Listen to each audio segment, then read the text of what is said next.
একজন শিক্ষিত নারী, শান্ত, নিরীহ, কিন্তু শুধু মুসলিম হওয়ার অপরাধে তাকে টেনে বের করা হয় নিজের ঘর থেকে। তার মাথা থেকে জোর করে খুলে নেওয়া হয় হিজাব। তার পরিচয়, তার বিশ্বাস। এইভাবেই শুরু হয়েছিল মাহাদি এসফান্দিয়ার দুঃস্বপ্ন। মাত্র একদিনেই বদলে যায় তার ফ্রান্সে ৮ বছরের স্থায়ী জীবন।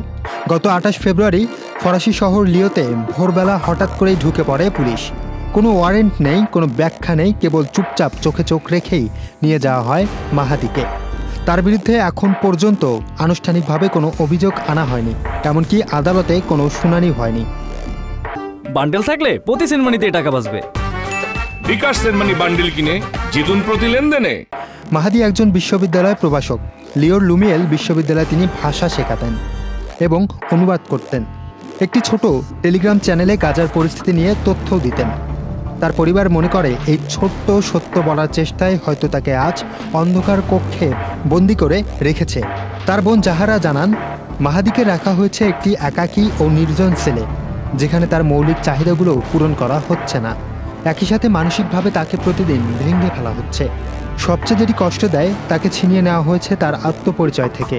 তার মাথা থেকে শুধু এক টুকরো কাপড় নয়, খুলে নেওয়া হয়েছে তার বিশ্বাসের অধিকার।